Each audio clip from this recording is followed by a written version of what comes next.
The goal of shooting safety is 0 accidents. Every shooter should expect to enjoy a lifetime of shooting and never experience a shooting accident. Every range should expect to have a perfect safety record. All shooting accidents are preventable if proper safety rules are followed. Shooting safety rules work because they are redundant. Following just one safety rule is never enough. Shooters must strive to follow the 3 basic gun safety rules and the range safety rules at all times. Gun and range safety starts and ends with 3 basic gun safety rules. Safety is based on 3 key words: muzzle, action, trigger.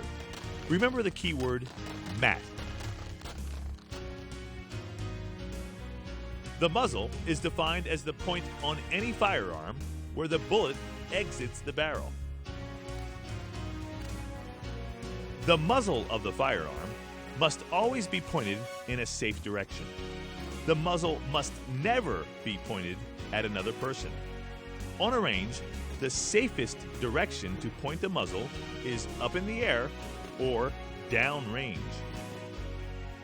Becoming a safe shooter means developing the ability to always control the direction the muzzle points. Maintaining safe muzzle control is particularly important when loading and unloading the pistol or rifle.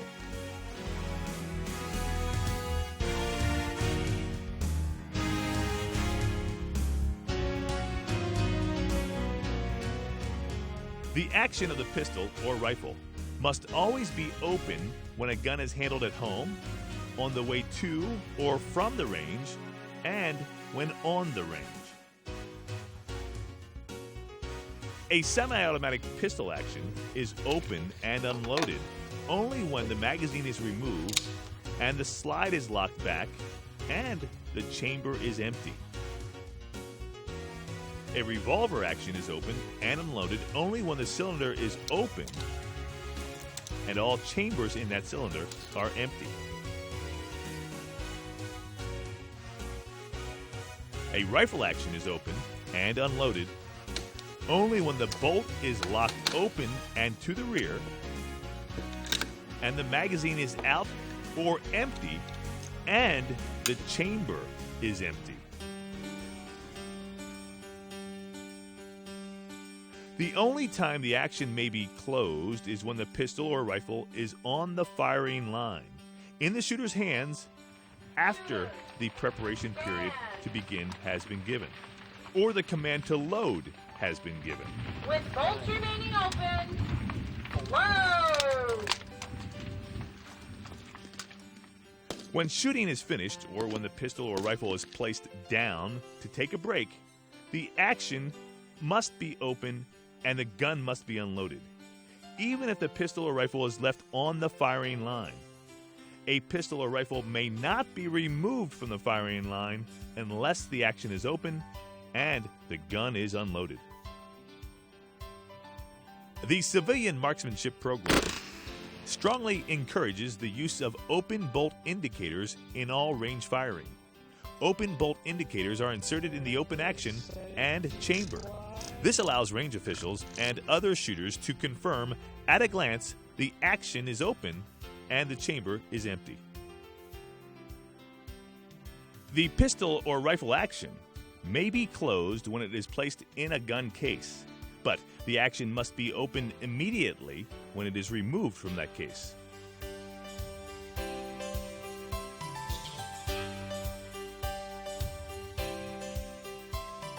Keep your finger off of the trigger and outside the trigger guard until the pistol or rifle is in the firing position and until you are actually preparing to fire a shot by beginning to aim at your target. Always keep your finger outside of the trigger guard when loading the pistol or rifle and placing it in the shooting position. Shooters must develop the habit of not placing their index finger on the trigger until they are beginning to aim at their target. Shooters must know the basic rules of gun safety. A range officer or other designated person is in charge of firing at every range. The commands and instructions of the range officer or person in charge of firing must be obeyed. Range officers must check pistols and rifles brought to the range to be sure the actions are open and the gun is unloaded. When shooting is finished, range officers must check the pistols and rifles to be sure the actions are open and again that the guns are unloaded. Be sure you know the range commands that are used on the range where you fire. No shooter may load a pistol or rifle until the command to load is given. No shooting may begin until the command commence firing is given.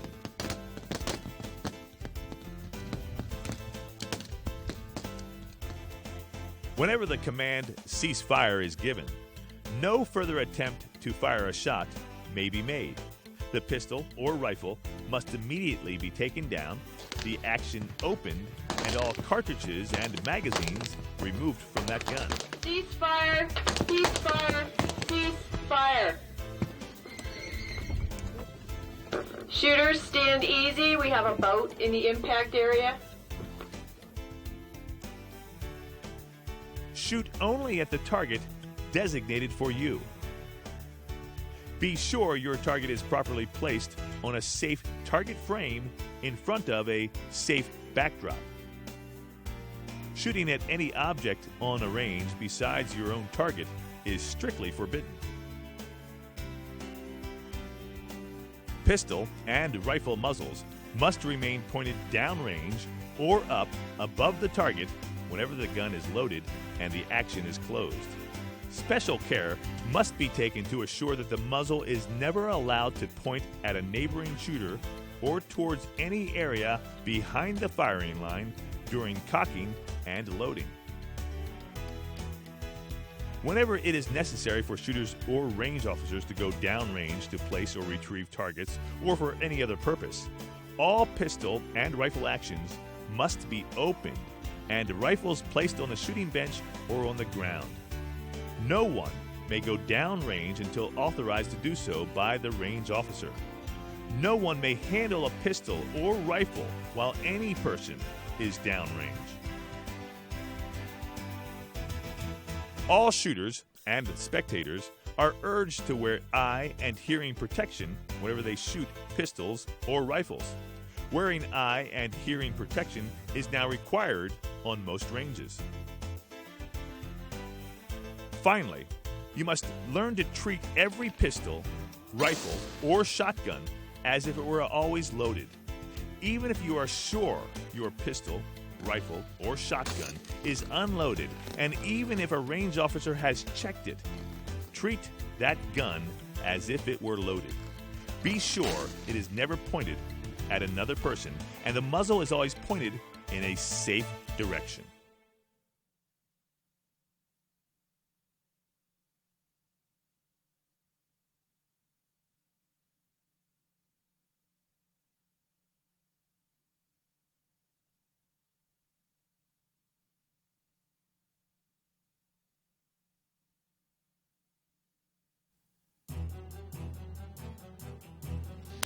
The challenge of accuracy. A test of the physical and mental fitness of the individual. While it doesn't require size, and it doesn't really require strength, it does demand the utmost control of fine motor skills and exacting mental acuity. High-power rifle shooting is as much a mental challenge as it is a physical skill. For it is the competitor who keeps his mind in the game with the least distractions who usually finishes at or near the top of the competition. At the national matches held in Camp Perry, Ohio each year, one could say that all the competitors here understand the basic principles of marksmanship: grip, stance, sight alignment, sight picture, breath control, trigger pull, and follow through. Yet again, the winner is undoubtedly the shooter who has mastered his or her emotions, controlled their thoughts, and calmed their mind while shooting the strings of fire.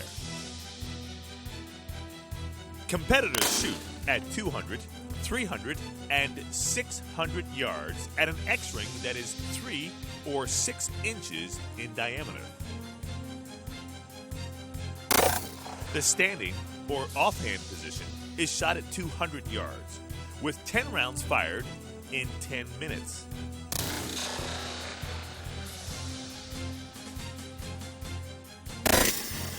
Again, at 200 yards, competitors are required to shoot the rapid-fire sitting position, 10 rounds in 60 seconds.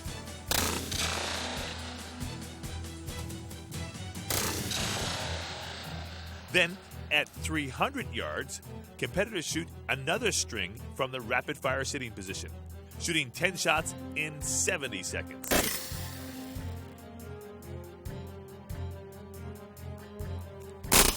The final challenge is at 600 yards. Competitors shoot at an X-ring that is now 6 inches in diameter, 20 shots in 20 minutes.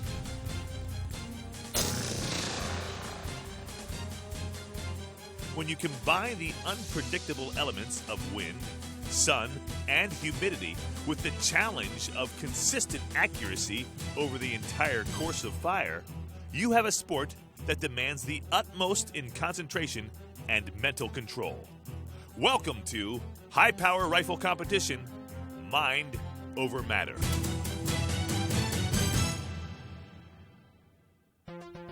Hello, I'm Lenny McGill, and it's my pleasure that I'll be your guide to this 3-part series on high-power rifle competition titled Mind Over Matter, being brought to you by the Civilian Marksmanship Program. Now, coming up in this very first volume, we'll go over the fundamentals of high-power rifle shooting with particular emphasis on what some call the hardest stage of competition, shooting from 200 yards standing or offhand.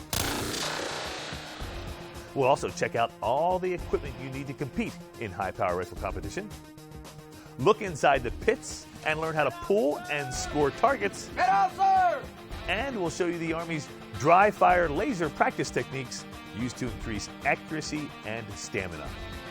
Plus, we'll talk with Gary Anderson, the director of the Civilian Marksmanship, about the mission of the CMP and how you can become a member. But first, let's meet some of the competitors from the national matches at Camp Perry, Ohio.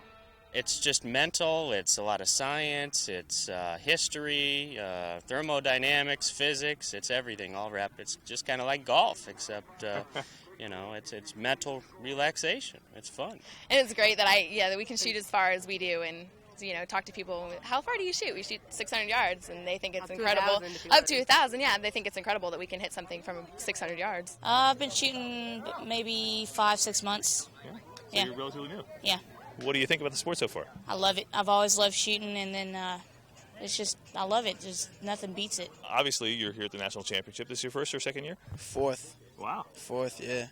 All right, so you're an old-timer, huh? Yeah, pretty much. I'm a veteran. It's a challenge, something I can work at and feel like I've done my best and hopefully shot a little bit better than I usually do. I got a call up one night from for a good friend of mine who just wanted to say, you're interested in this, you want to try it?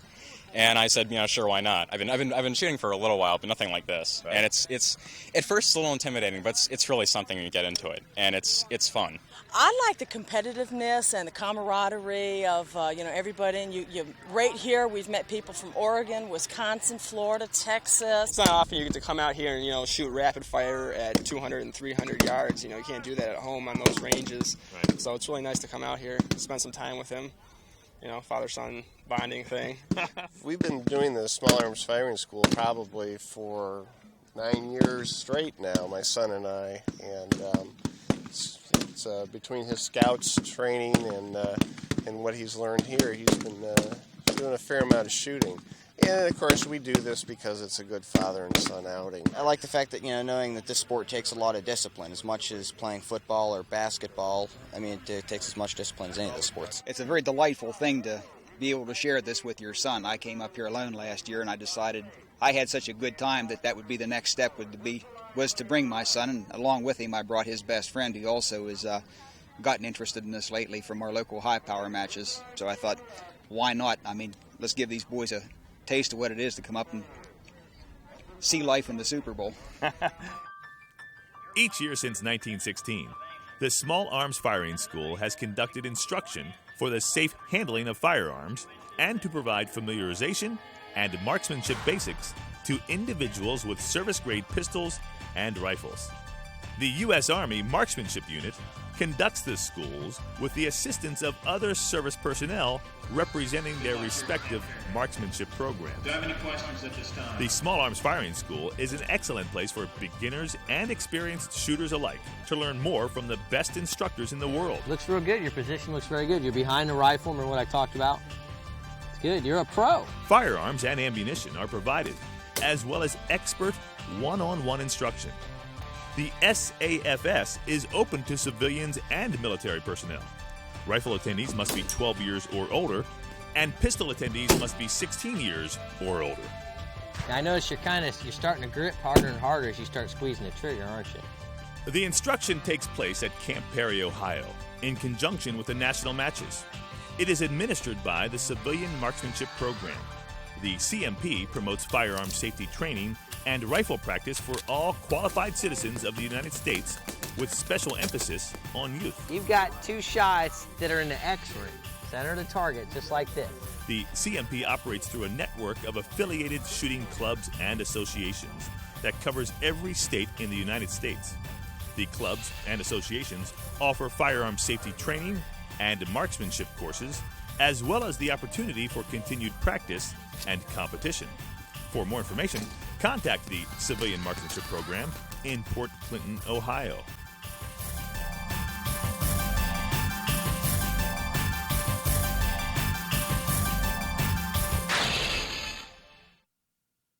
Gary Anderson is the director of civilian marksmanship.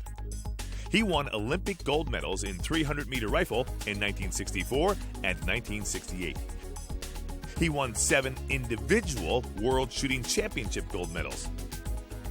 He is also a holder of the Distinguished International Shooters Badge, the Distinguished Rifleman Badge, the President's 100 Tab, and he won the National Highpower Rifle Championship on 2 separate occasions. I spoke with Gary about the mission of the Civilian Marksmanship Program. CMP, of course, got started back in 1903. The original purpose was primarily to enhance military preparedness through marksmanship training. Even in the 60s and early 70s, when I was competing actively, CMP was very much a military organization. The director of civilian marksmanship was an Army officer, usually a colonel. The Army administered the whole program, provided ammunition, loaner rifles to clubs so they could use to promote their own marksmanship training program. The Army and the Director of Civilian Marksmanship were very active in the promotion of the national matches at Camp Perry, and of course the big part of the national matches was the Small Arms Firing School. At the very beginning, turn of the 20th century, President Theodore Roosevelt was very active in this. Quite a number of military leaders looked at the abysmal marksmanship of American soldiers. The Spanish-American War was their most recent memory.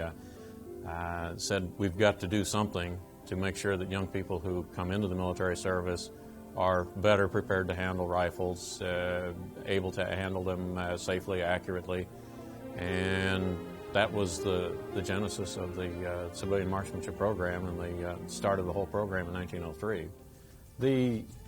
The shift in the organization has been much more toward youth marksmanship, firearm safety training, marksmanship training.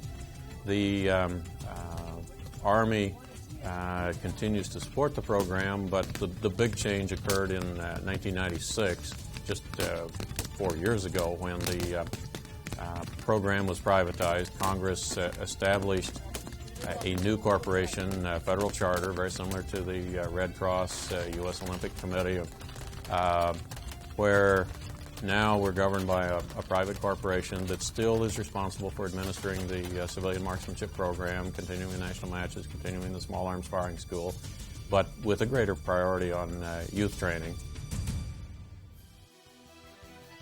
The program you are about to see is the most comprehensive guide to high-power rifle shooting ever produced as of January 2001. The information is presented by members of the distinguished U.S. Army Marksmanship Unit Rifle Team. These expert instructor competitors are selected from a nationwide search of thousands of U.S. Army rifle shooters.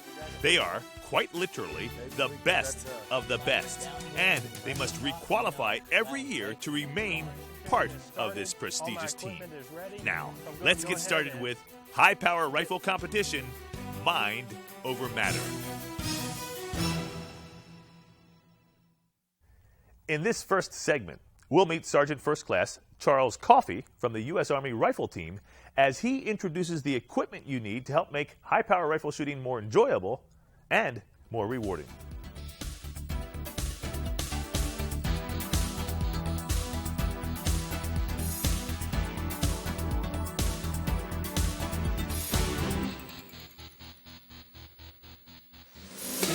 Good morning. I'm Sergeant First Class Coffey. I'm a member of the United States Army Marksmanship Unit Service Rifle Team.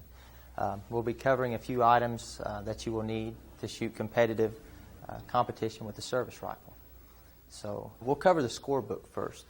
First item that's a necessity as far as shooting is concerned. You need a scorebook and preferably a clipboard to keep the scorebook from blowing around in the wind. You can take just a normal clipboard, cut it in half where the scorebook actually slides in there very easily, and you don't need that extended board. The scorebook should contain pages for each yard line that you're going to be shooting, and preferably wind charts so that you can reference what the wind is doing. You have wind charts in the scorebook also. So it's a necessity so that you can keep track of your performance while you're shooting. The next thing you will need is, of course, an ink pen or some type of writing utensil. In rainy weather, it's probably good to have a pencil. A pencil you can still write when it's raining. And a lot of times, shooting service rifle, it's most likely it's going to rain. So it's good to have a pen. I use a 4-colored pen just in case one color should go out. I still have 3 more for spare. So, and you can also itemize your rapid-fire strings when you shoot more than one string. The next item of equipment I'll cover will be the service rifle sling. The most important thing that you need to remember about the sling is to pick a good quality sling. The sling is going to be the basis of your position. It helps stabilize you in most of your positions that you get into. So you need something that's going to be good quality. And I always carry a backup sling just in case something happens on the firing line. You never know when something could happen. I like to have something for reserve. So you've got the new one there, or the used one, and then you've got a brand new one, huh? Yes. Well, it's good to have one actually for your spare that's actually broken also. This one's, what I mean by broken in, it's real flexible, and it's easy to get in and out of position with. And it's usually you want to mark your sling, what sling holes, or what holes in the sling that you use for different positions. So it would be good actually if this was broken also. So, but I do have a spare. So that's the main thing, as long as you have a spare. The next item is eye protection. I like to use eye protection when I'm shooting. In the pits, I always wear eye protection. You never know what's going to happen. If a shooter shoots a spindle, then you have flying debris. So it's always good to have something to protect your eyes. I also have interchangeable lenses where I can use the glasses for in the sun. And it's always good to keep your eyes relaxed. So I have lenses to put in those. And the main thing to remember is just to have a quality pair of glasses. Next thing we'll go over is, of course, hearing protection. It's a necessity. You must have hearing protection. So I just keep a Ziploc bag. I take the earplugs out of the cases and put them in a Ziploc bag. Keeps them dry out of the weather. So I always keep plenty. You never know. And a fellow competitor might need some earplugs, so it's always good to have a few extra. And, of course, you need magazines. I like to keep 5 magazines. The minimum that you will need is 3. That in a rapid-fire string, you'll need 2 magazines, and they'll load them 2 and 8, 2 rounds in one, 8 rounds in the other. And you'll have 1 magazine that you can use to dry fire with, so you don't have to load the magazine and you're not rushed during your sitting string. So the minimum is 3. I like to use 5 because in in certain aggregate matches, you might have to shoot more than one string. So I keep my magazines loaded, and I have an extra magazine to dry fire with or to shoot sighters. So that's my preferred number is 5. Next thing we'll go to is your carbide lamp, and we use that to blacken our sights in so that we reduce the glare on the front sight of the rifle.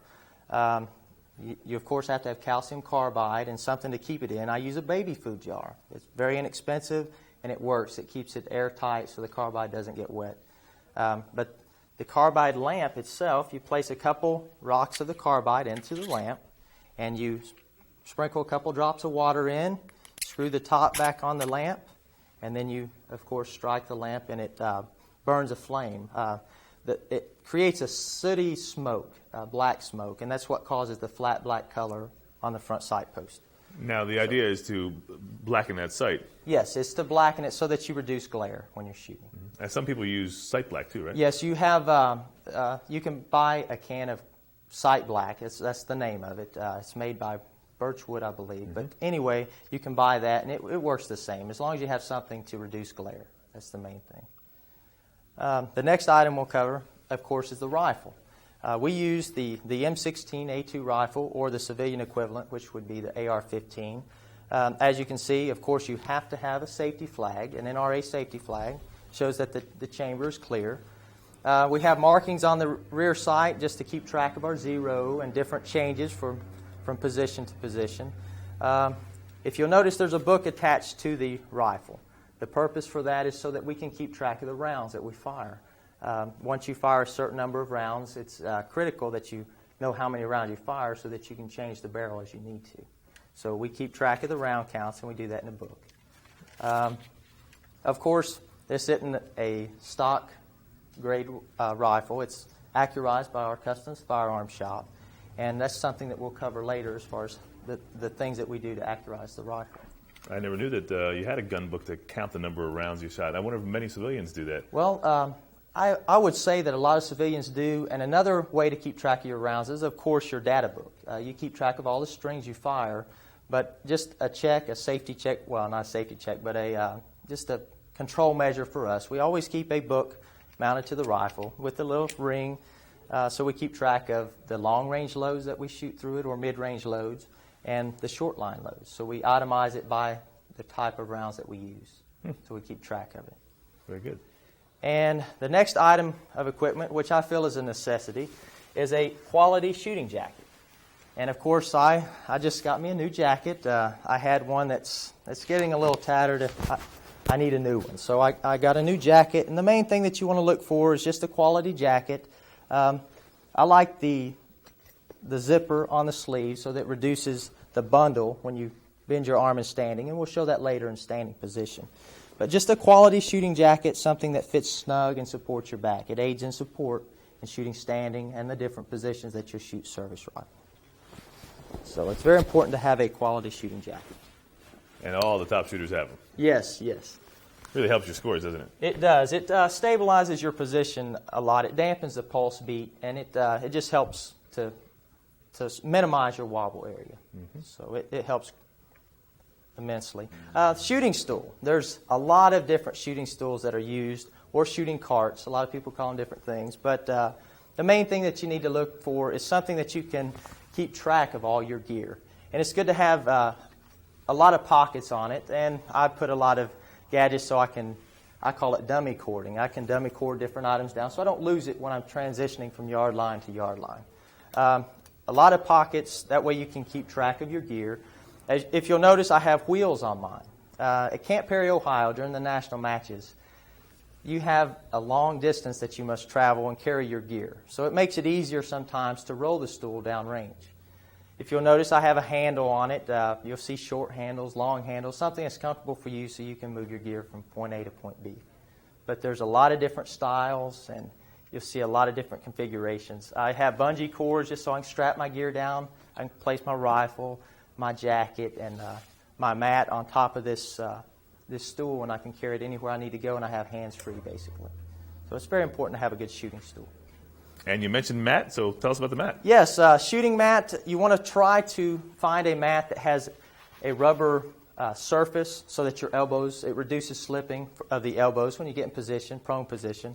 And I like to have a mat that has a little flat that extends out past the mat, so it keeps your elbows dry if your position is set up to where your elbow is a little forward of the rubber surface. So it's good to have a good quality mat. That's the main thing to look for. You could use a piece of carpet. A lot of people use a piece of carpet, as long as you have some type of surface that reduces slipping of your elbows.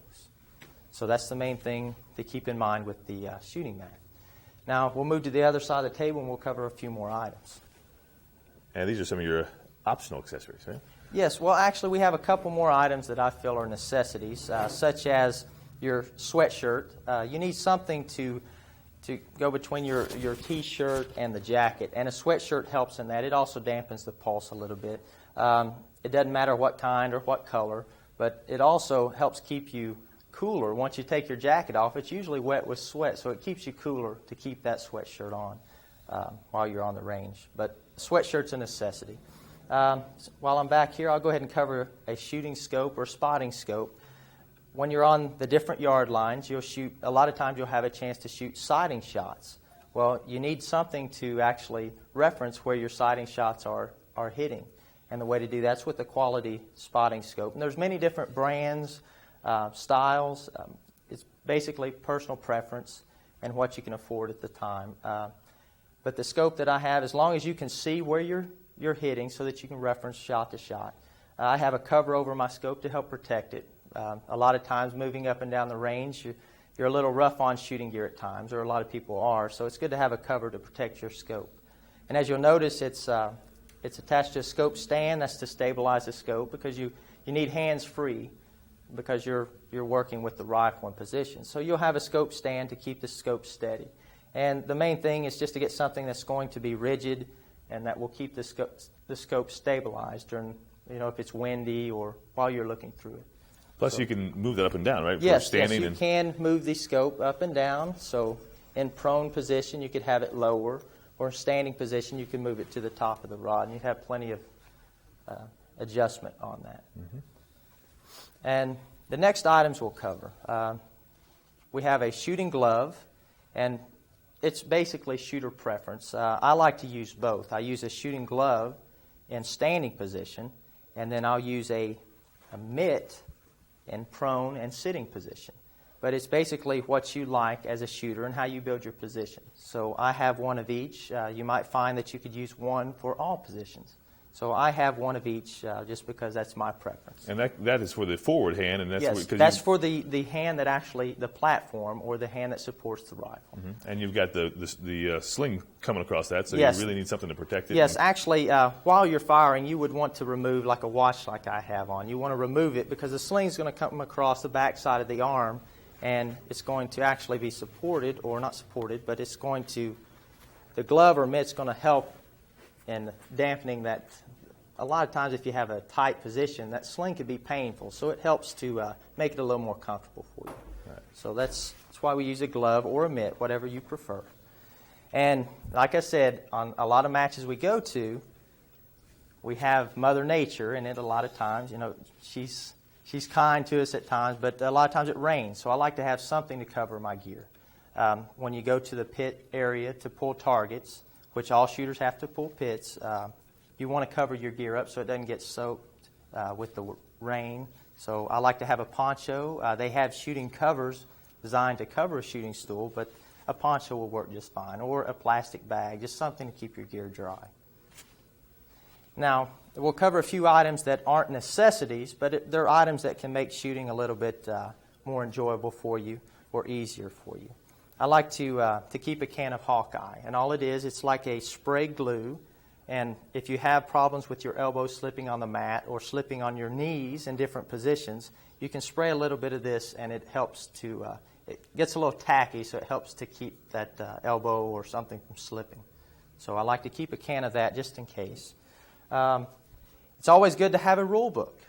Of course, all competitors should be aware and conscious of what the rules are before they compete, but you never know. It's always good to have a rule book with you, so if you have a rule in question, you can research it. So I like to keep a rule book with me.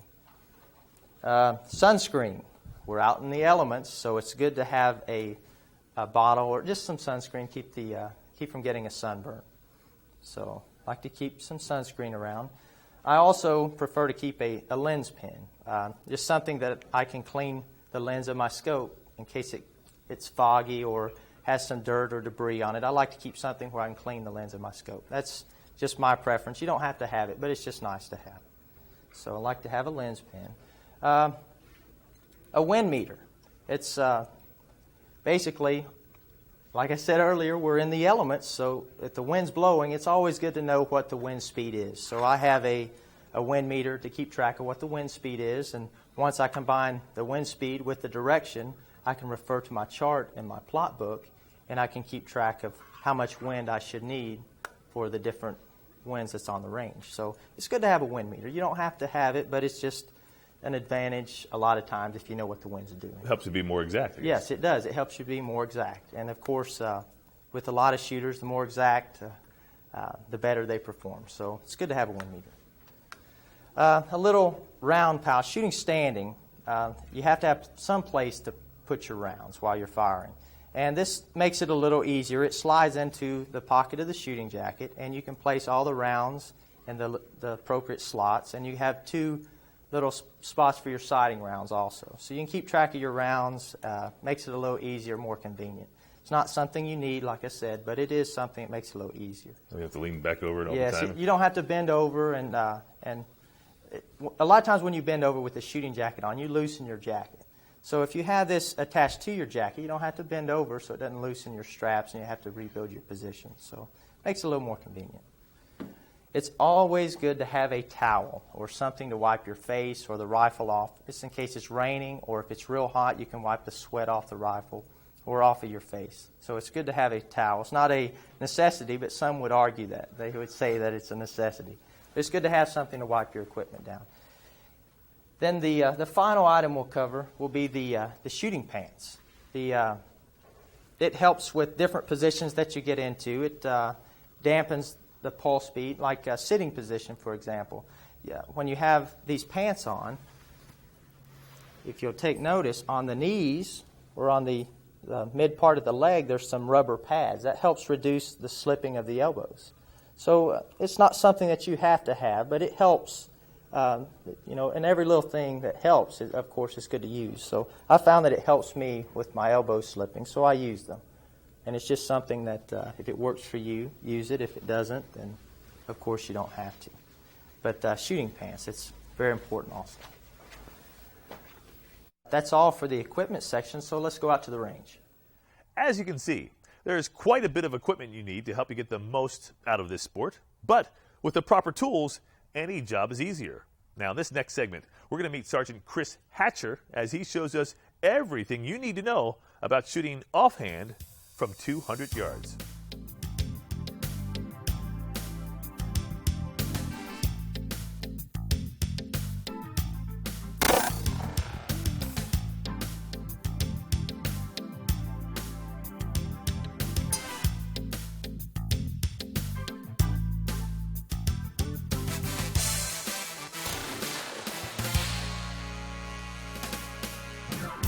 All right, I'm Sergeant Hatcher with the United States Army Marksmanship Unit Service Rifle Team, and we're talking about standing here. This is the first event that you shoot during the course of fire.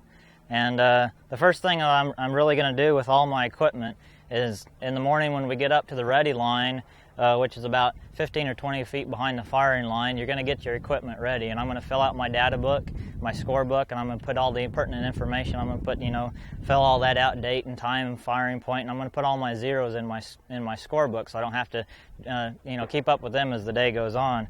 Then I'm going to get my weapon ready. I'm going to put my sling on, and the sling has to be tight on the weapon like this, and it's called the parade position.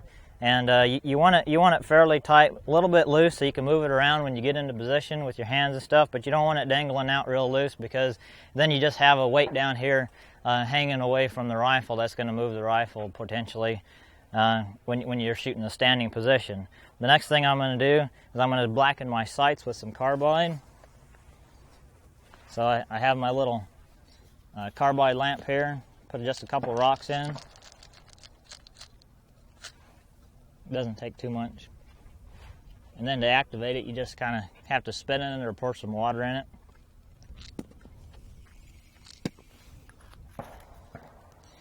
And then you light it up. That's a pretty good flame. And we're just blackening the front sight post and the ears and a little bit of the front sight assembly. And why do you do that? The reason why we do this is to keep the glare down off of the front sight. So when you're looking at the front sight, which is what you need to be looking at the whole time while you're shooting, that you don't have any glare up there, and everything is real crisp and real black and real dull.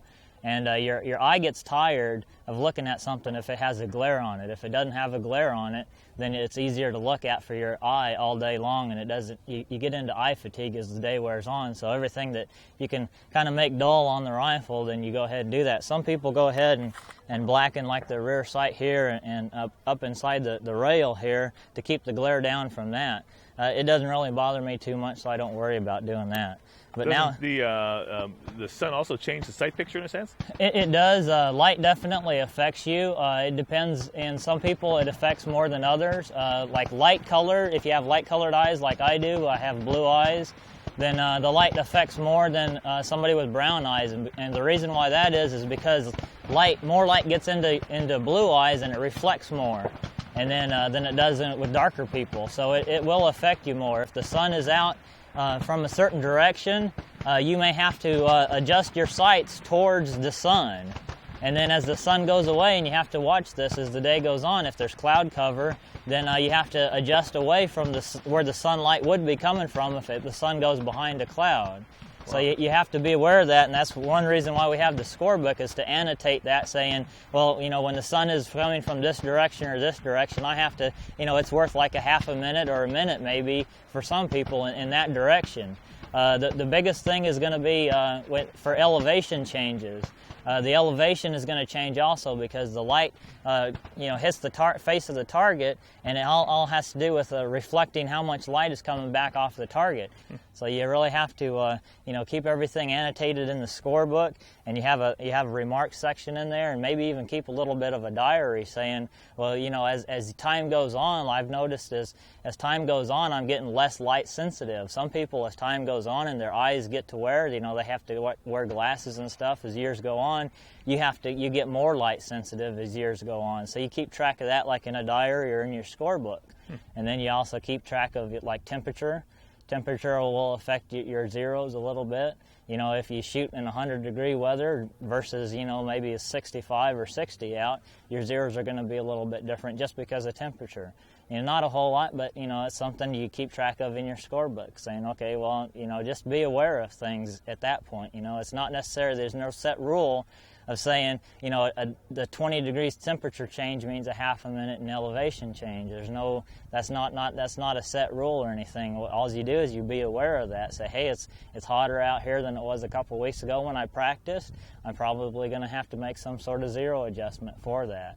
And then just go from there. So, and you keep track of wind direction in your scorebook, saying, okay, well, the wind was coming from this one, and you can kind of look at your groups, and your scorebook is really for refining zeros and keeping track of zeros. And let's say if you go to a range and you shoot standing, and you notice that you have to make a zero change in elevation and or windage, and you make, let's say, a half a minute change in one direction or the other, well, it's a pretty good idea. What we have found out is carry that. What we do is we call it carry the change to the rest of each positions that you're going to shoot for the rest of the day, and it comes out to be pretty close. It's better than going with an old zero, because that range affects you the same all the way across the course. So what we do is, if I have to come a half a minute right and a half a minute down for standing, I'm going to immediately put that on the gun before I shoot any shot sitting.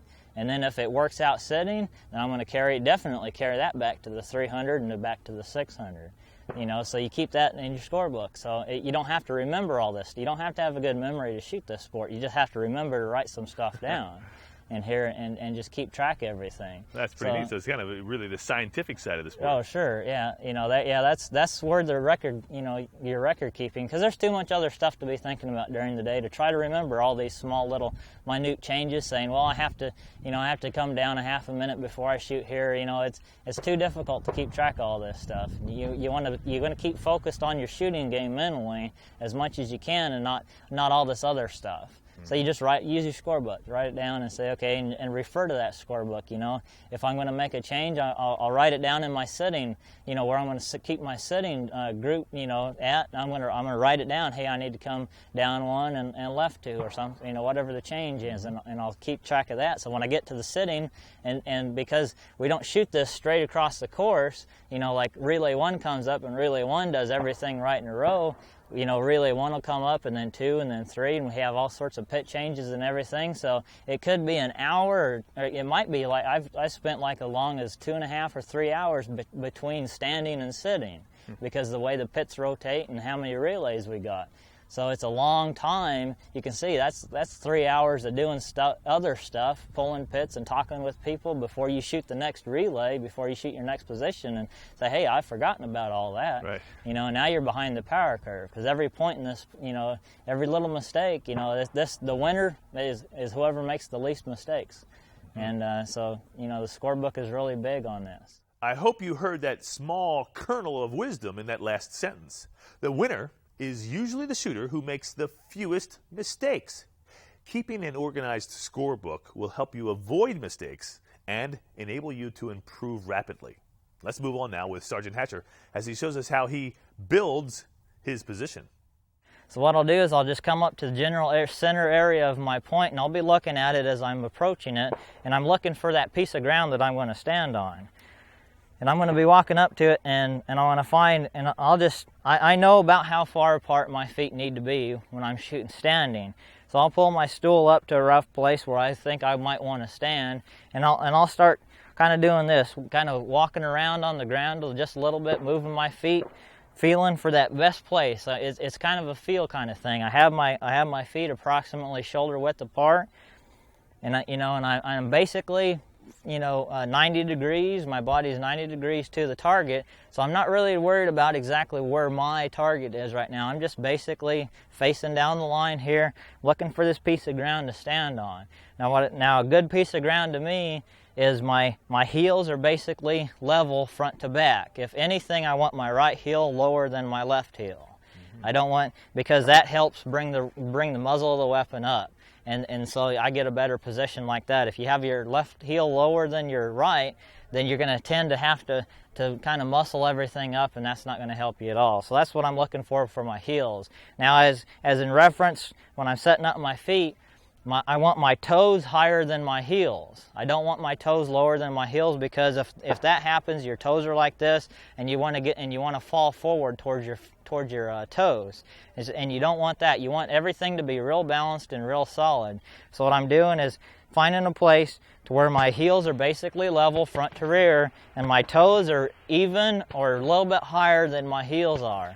So I find that piece of ground, and I say, yeah, I can deal with this piece of ground. This is pretty good ground. And I've got my whole 6 feet left to right of my point I can work with. So I'll walk, sometimes on some ranges, I'll walk that whole entire 6 feet back and forth until I find, okay, this is the place I'm shooting standing. Because this is the hardest position, and you're only up on your 2 feet. You don't have a sling to support your position with. The only thing touching the ground in this position is your feet. So it's real important to be comfortable with your feet and to have that natural, just kind of, okay, you got to have a good solid attitude going into this position. And offhand or standing is all about, is completely about mental attitude, how you look at it. A lot of people think, well, this is my worst position. I really suck at it. Some people call it awful hand instead of offhand. But I kind of laughed at that, and when I was growing up, I took the attitude of, if I can beat them all offhand, all I have to do is shoot and hang with them for the rest of the way, and I win.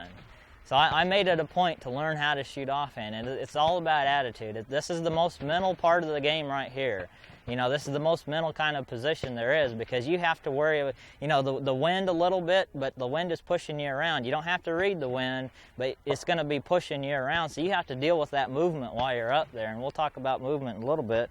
But that's what it is, and it all starts out with how you approach the firing line up here and get your feet set up. You've got boots on. I mean, obviously, because you're in the Army. Yeah, right. What kind of shoes do you think civilians should be wearing? I would say stay away from tennis shoes, because tennis shoes don't have really ankle support, and the tennis shoes are generally pretty soft sole, and when you stand in them, you can roll. Your feet are rolling them fairly, pretty good. They're not real stable, so I would say wear boots for standing, and you can wear flip-flops for all the rest of the positions, because it doesn't really matter.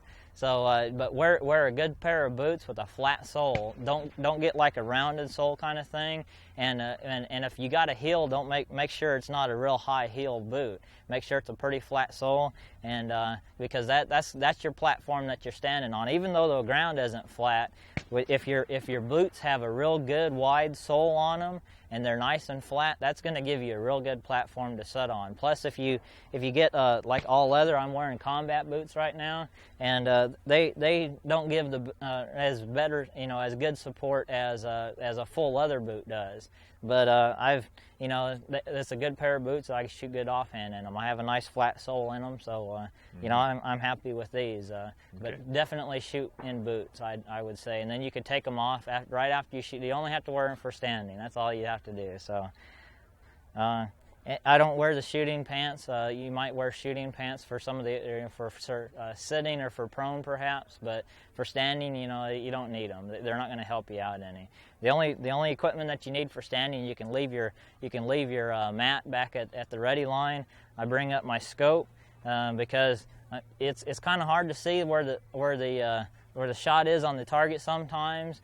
And if it's close to the line and they have it marked, say a 9, and I want to know if I might want to challenge it because it might be a 10, I can look in my scope and kind of look at things a little bit closer and really tell if I want to do the challenge or not. So I bring up my scope, and I have it set here in front of me, and I'll show you why here in a little bit, why I have it set where I do. I bring up my stool sits right in front of me, and everything falls in place. Everything needs to be nice and close, because once you get strapped into your jacket, you can't move any. You have a real hard time moving around. So I'll have all my stuff set up here, and then the next thing I'm going to do is go ahead and get my jacket on.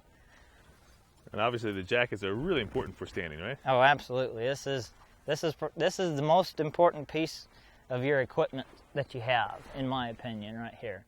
Is your jacket, especially, and it's 100% for standing, because this jacket, the way it fits you, you don't want it too big on you, because then you don't get the support out of it.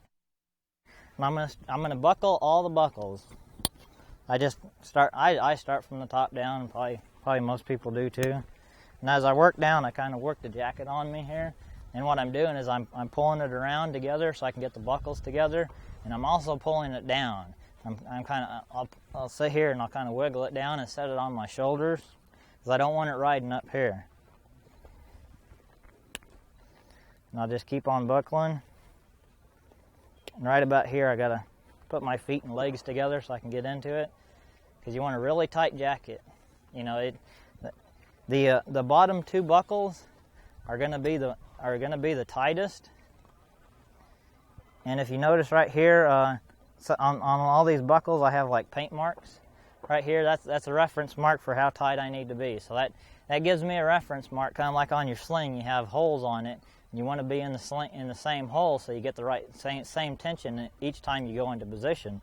So I have all my buckles marked with how tight they need to be. So you're painting the straps right where they should be. I painted the straps, because you can loosen them up if you can't get in position with them tightened to where you need to be. You just loosen it up, strap it on there, and then pull it tight, and then I'll just work it until I see that mark lined up with my buckle right here, and that's how tight I start off with. Sometimes I go a little bit tighter, sometimes I go a little bit looser, but it just gives me a good starting point. Now the bottom 2 are going to be the tightest, because what this jacket is doing is locking your legs and your hips and your upper body all together here. So you don't get that large amount of movement in here. What this jacket is doing is locking your whole upper body together with your hips and keeping everything from moving around. Now this middle one can be, some people have it undone, which is okay because, you know, I don't have much of a gut. But if you have a big old belly, and a little bit bigger than I am, which you probably are, and you might want this one a little bit loose to give you some room to breathe in here. You can have this one pretty loose also. I'd suggest it kind of loose, kind of like mine is here. I can move it pretty freely. I just have it a little bit tense right here, because what that does is you don't want it too tight because you start crushing in your ribs and you can't breathe freely. So you want to be able to breathe. And then this top one is just tightened to where when you get into position, you don't. If you have it too loose, the top of the jacket will slide apart on you when you go into position, and you don't want that. But you don't want it super tight because you want your shoulders to go back to a certain point when you do get into position. So this top buckle right here, it determines on how the jacket opens and closes at the shoulders. So you just want to do this until it, you know, your arms kind of feel comfortable, your shoulders kind of fall back to a certain point, and then it locks everything in. Now this jacket, I cut the little zipper off here because it got in the way a couple times, and it has an opening here. And this is really important. You have this open during offhand, because when you bring the rifle up and you're holding the rifle, if this zipper was closed, you'd have all this material in the crook of your arm right here, and you wouldn't be able to get your arm all the way up. Plus you'd have all that stuff, and you could get a kind of a pulse beat, all your blood running through this part of your arm right here, and it's being caught up by this jacket. And the pulse beat again is your heart. Is your heartbeat, right? And then you just have this pad back here is where you're going to put the butt of the rifle at. If you've been shooting for some time, you already know the importance of a quality shooting jacket, especially at this standing position. Your jacket helps you stabilize your position, and hence it helps you hold the rifle steady for more accurate and more consistent shots. The key is to make sure you work with your jacket so that you get the most out of it. Take some of the suggestions that are given here and modify them to suit your body style. Then, and this is really important, practice before you get to the range with your jacket. All right? Make sure it works for you. Let's get back to Fort Benning, Georgia, with the U.S. Army Marksmanship Unit as Sergeant Hatcher talks about the position of his feet. And then I'm just gonna set my feet. I'm gonna find that place where I found and call this. Okay, this looks pretty good. Okay, just get back standing in that same place with my feet. Now what I'm looking for right here is I just kind of stand here over my feet and relax just a minute, and I'm kind of fine-tuning everything, my body inside the jacket to where it feels pretty good. Well, also what I'm looking for is to feel my body how I'm standing on my feet. I don't want to have any kind of a feeling that I'm falling forward or falling backward. If that happens, then I'm going to adjust my feet around a little bit until I don't get that feeling. This standing is how still can you stand, is the best way to put it. You know, that's what standing is all about. You know, a good standing shooter stands really still the whole time he's shooting. And it all has to do with your feet. If your feet's not right, the rest of your body, the rest of your position is not going to be right. The next thing I'm going to look for is basically I'm going to draw a line at the front of my toes. If I was to put a ruler down and touch both of my toes, they're going to point basically at my target. So I'm going to kind of look like this. I'm not going to turn my shoulders or anything. I'm going to look at the target, and I'm going to say, okay, that's a pretty good place to start. Mm-hmm. So I'm going to do this. I'm going to say, and I might even go as far as bringing my arms up as if I was pretend I'm holding the gun and kind of look down range. Go like this, and I can get my point of aim, my natural point of aim, fairly close within at least a couple of targets, maybe on my target if I just do this a couple of times. If you have your muscle memory and you've dry fired enough, then you can just look like this.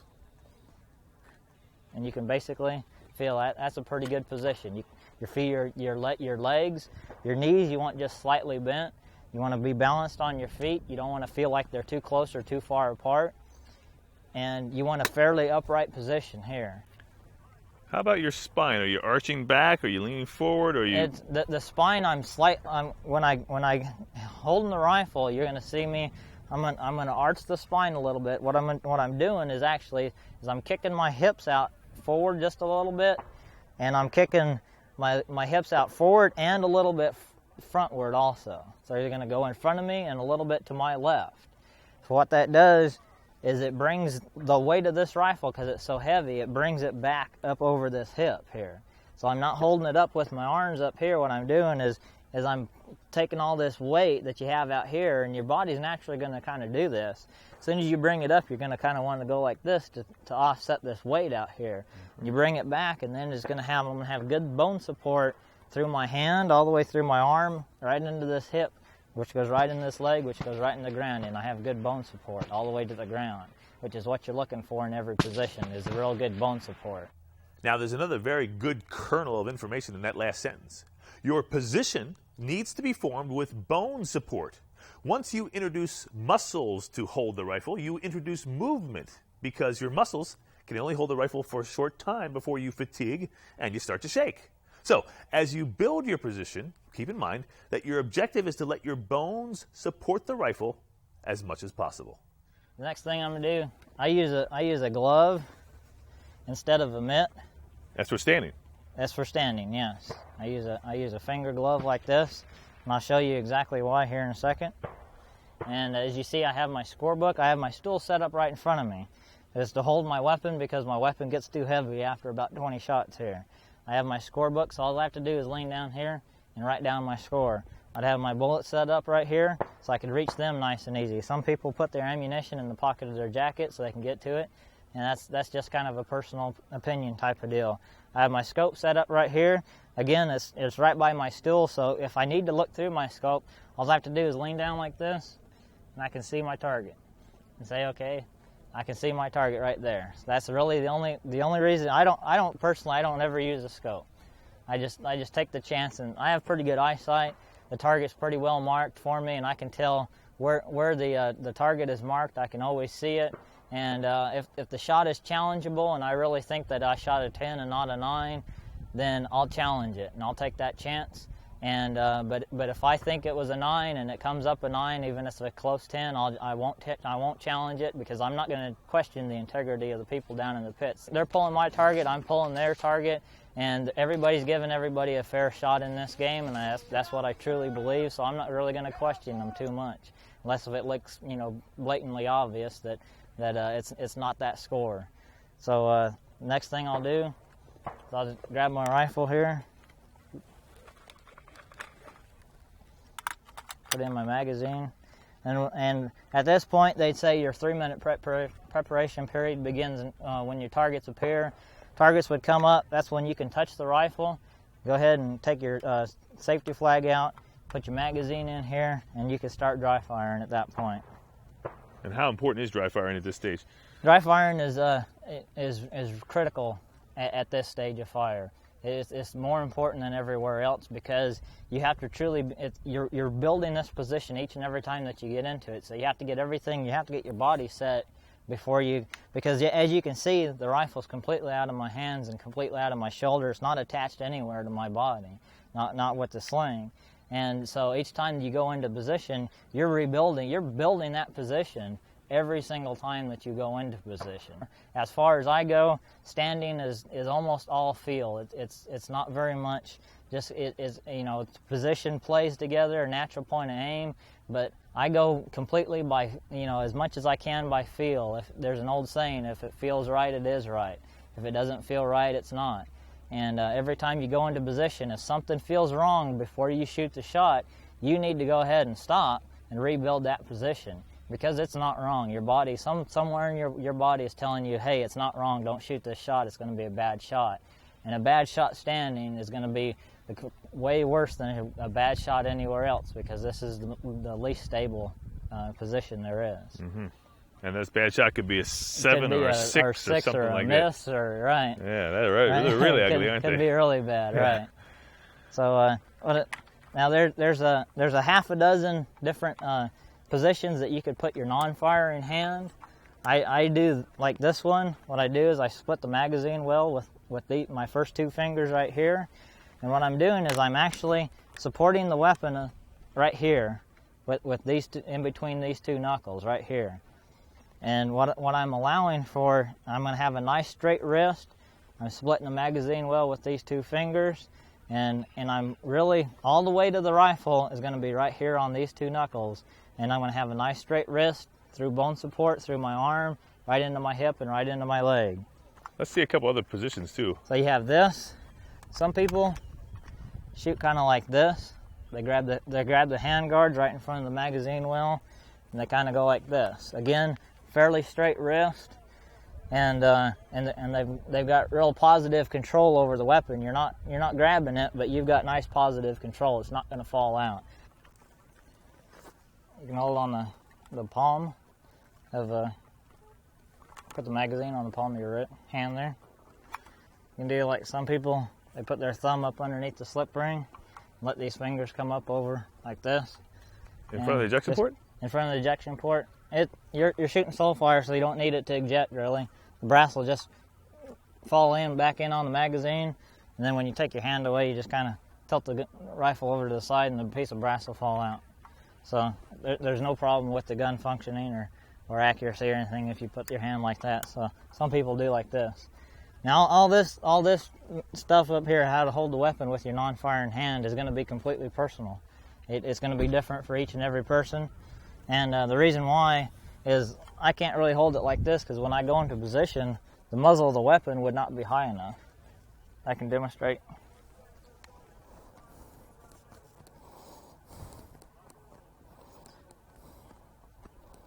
As you can kind of see, the muzzle of the weapon is pointing too far down for me. It's not pointing high enough to get up to the target. And this is why you have to go through so many different hand positions up here. The whole key of this hand is to raise the muzzle of the weapon up high enough so you're pointing, when you put it in your shoulder and you have a good stock weld on there, you can be pointing at the target. Even in standing, what you want is you want your head, when you're on the rifle, you want your eyes to be level to the ground. Because that's all. It's all about balance when you're standing up here. You know, for sitting, you might see some people where they lean their head over, you know, on the weapon some, and that's okay for sitting because you don't have no feel of balance there really, because you have such a platform built up underneath you. Here, your only platform is your feet, and it's all about standing still, like I said earlier. So what you want is your eyes level to the ground, or as level as you can get them. And also, you want your head level as you can, front to rear. You want that pretty well because that has to do with all your balance too. It's all that inner ear and the balance thing going on. So your equilibrium. Right, your equilibrium has got to be just as close to perfect as you possibly can get it, because that's how you stand still. You know, your position can be rock solid, and you can sit there and you can hold the weapon just all day long somewhere. But if you hold your head, if you tilt it back like this, you're going to fall backwards, and there goes your position. So what good is the rest of your position if you don't have good balance? Mm-hmm. That's all this position is built on. How still can you stand? And it's all about equilibrium and how steady can you sit there and stand and not sway. Just that natural sway is going to kill you more than a bad position will. Per se, for anything. So what you're looking for is you're looking to and one reason you can use one of these other different holds where the muzzle of the weapon isn't so high up, but then what you have to do is you have to drop the butt of the weapon in your shoulder farther to get the muzzle of the weapon up. So you bring the back of the weapon down some to bring the muzzle of the weapon up so you can actually shoot the target. But now what you've effectively done is you've taken the stock away from your head, you've lowered it, so now you have to do all this kind of bending and tilting of your head, so there goes your balance. Mm-hmm. So there's really only about one place up here, and you have to find that one place in your shoulder where it allows your head to be upright, level, and upright front to back. And that place is going to be the same place all the time.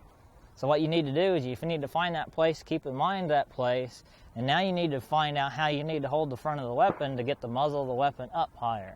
And there's a couple you can do a little bit more back bend and lean back farther, and that raises the weapon up a little bit.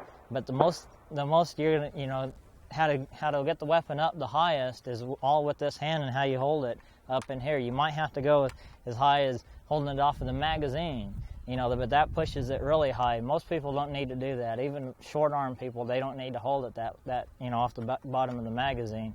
You can get away with holding it on the slip ring or the hand guards with one of those different variations that I showed you there, or some other variation if you come up with one. It doesn't really matter, just as long as you get it up there. That lead arm, is that locked in the same place always too? I mean, right. You try to have that feel like it's always the same spot? Exactly. Everything, like I said, everything is basically feel, and that's how you build that position. When I go into position, the first thing I do is I make sure that this hand is in the right place on the weapon. As I really feel this, and I go, okay, that's pretty solid there. And then I'll reach for the butt plate here, and I'll look it into position, into my shoulder. And I'll look for that. What I'm looking for is the bottom of the butt plate to hit this very specific spot on my shoulder pad right here, on my jacket. I look for it there, and then I reach up and grab the pistol grip and say, okay, that's a pretty good feel. I'll kind of look towards my target, and the rifle will drop right down here. And what I'm doing, when I'm dropping like this, at this point in time, I'm letting this arm just fall where it wants to go. I'm not forcing it up and in, and I'm not forcing it away over here on my hip bone. My hip bone is actually kind of out here in front of me. But if you notice, when I go into position, this arm is a little bit away from it. I don't have direct bone support, but it's pretty good. It's as good as it gets for me, because I can't. If I go direct bone support, then again the muzzle of the weapon isn't up quite high enough. So this is one of the small changes you can make to get the muzzle of the weapon up high enough, is just bring this elbow up and in just a little bit, not much, just a little bit, and it raises the muzzle of the weapon up pretty high for you right there. So now that's what I'm looking for, is I just let this arm fall, and I'm bringing the muzzle of the weapon over. And what I'm doing by doing that also is bringing the stock of the weapon over to my face. You want it over to my cheek. You want this position right here. When you look at the target, you want to bring the rifle to your face. You bring it in just like this, kind of let everything settle, and then you want to drop your head onto the stock. And what I'm doing, I'm just tilting my head forward, but it's not very much, and my eyes are still nice and level. I just do this. Now I'm looking through the sights. Now I'm going to try to acquire the target, and I'm going to dry fire a shot. I do have my head tilted a little bit. My left side is higher than my right side just a little bit, but you're going to have to do that to a certain point. All right. The one thing that might help you would, like I said, my left side of my head is a little bit higher than my right. I'm kind of tilting my head right a little bit. One thing that'll help you from tilting your head too much is to cant the rifle a little bit. And what that is you have the rifle straight up and down, and you want to shoot with all your positions is straight up with the sights, straight up, and with the rifle straight up and down as much as possible with every position. But to help you out with those positions, I shoot with a cant everywhere. And what I do for standing is what I'll do is I'll cant the rifle like this a little bit to where the sights come in towards my face a little bit. And what that does is it helps me keep my head upright just a little bit more, because it brings those sights around to my eye a little bit closer, so I don't have to tilt my head. But just a little bit, right? You're not, just a little bit, yeah, not a whole lot. I'm not canting something, like 90 degrees or nothing. It's a small cant. It might be like 10 degrees or so. It's not much. Yeah. Now, a lot of people say that, well, the canting, you can't, don't cant the rifle because that'll change your zeros, or it'll affect your windage when you change windage. Well, you can cant it up to about 10 or 15 degrees, somewhere around there, and it's not really going to affect you. Like I said, I have a pretty big cant when I shoot 600-yard line, prone at 600, and when I make a windage adjustment, I don't notice any elevation, that I need to, any elevation changes as I'm clicking left or right. And I have a pretty good cant back there. So, and the thing about the cant is you don't want to go cant it one time and then straight up and down one time and then cant it the other way the other time. You want to keep it consistent. But the way to keep this consistent is to just go by feel. The whole thing, again, goes back to feel. If it feels right, it is right. You put it up in there and you do everything and it feels the same as the last shot, it is the same. Go ahead and trust that. Go ahead and do your shot then at that time. I noticed that the butt of the rifle is really not in your shoulder. It's just a piece of it. Right, and that made, to some people watching this, think, well, is the gun going to jump out of his arms? No. That's one thing. This weapon doesn't kick very much. When it's fired, it's so heavy that it doesn't have hardly any recoil. It won't go nowhere. Some people go as far as setting the rifle completely up on top of their shoulder like this, and when they shoot, it doesn't hardly move right here because it is so heavy. And you have a good positive control over with your hand too, and that takes a little bit of a recoil. It's not going anywhere. Right. You can totally set it up here like this and shoot, but the rules have just changed where some part of the butt has to be in the pocket of your shoulder, in your shoulder here. It just can't be setting up like on the sling swivel anymore. So what I do is, and it's not much, but I do have some jacket behind there, and it keeps it nice and solid in there. And I can actually apply probably about 15 or 20 pounds worth of pressure back there, and it doesn't go anywhere. Right. You know, the jacket is holding it enough. So you're not really trying to lock it back No. into your shoulder, are you? No, the amount of pressure that I have with my right hand on the pistol grip pulling back, probably most of the time is not worth about 2 or 3 pounds, maybe 5 pounds. When it gets windy, then I pull it back probably about 10 or 15 pounds worth of pressure or so. You know, and I'm just putting some poundage in there. I really don't know, but I'm putting some rearward pressure back in there. Is that because if you squeeze it back hard, does it tend to get a little shaky, or what happens? It does, because your muscles can only hold that tension for so long before they start to get tired and they'll start to shake on you. But you can hold a little bit for a pretty fair amount of time without your muscle getting tired and starting to shake. So the more relaxed all your muscles can be, the better. But offhand, you're going to use some muscles, you know, to hold up some things and hold things into position, which is fine. But that's where dry firing at home comes in really handy. That's where dry firing up on the line comes in handy.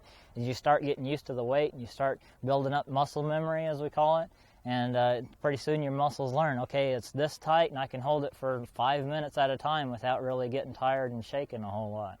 You know, so dry firing becomes really important at home to do this and learn what a good position feels like. Learn what your position feels like when it's good or when it's bad. Okay. So now you're on the line. You've got yourself all set up. You've done some dry firing. What happens from here? This is the prep period, right? Right. This is the prep period, and I'll actually, you know, start pulling the trigger. I'll let the bolt go home forward, and I'll start, you know, dry firing on the target, and I'll go ahead and do that. Dry firing is so extremely important. It is really the hidden secret of all shooting.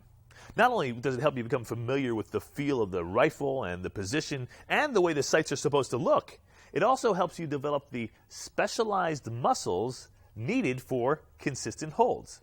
So, now that we've got our position in order, it's time to start thinking about making the shot. Here's Sergeant Chris Hatcher. What I'm looking for is to get my natural point of aim good, so when I get into position and that front sight hits the target, and I kind of do a couple of breaths and I get relaxed and I'm ready to pull the trigger, that front sight is on the black. I want it to be on the black, and I want to start watching that movement. And then what I'm going to start doing is playing the mental game with myself. This is where all your mental training comes in. Is I'm going to start looking at that movement, and during dry firing, I want to be making minor little adjustments in my position to try to make that movement as small as I possibly can.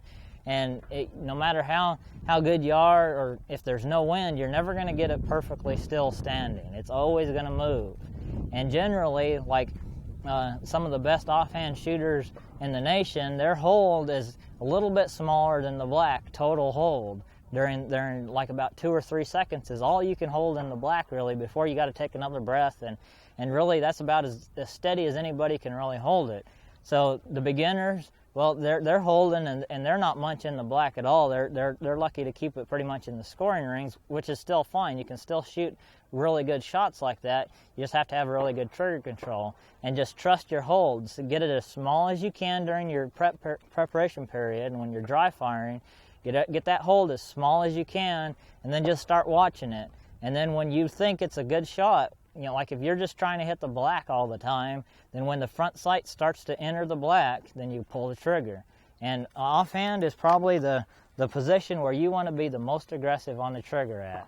What you want to do is because you have the most movement, you have to be more aggressive on it. Because you can't sit there and wait until it gets real small. You got to shoot it when it's moving, because it never stops. So what you're looking for is it's moving. Okay, there it is, and then you got to, you know, almost some sort of a command word like now, shoot it, you know, something real short like now, go, something like that. But you don't want to command detonate. You know, you don't want to jerk the trigger.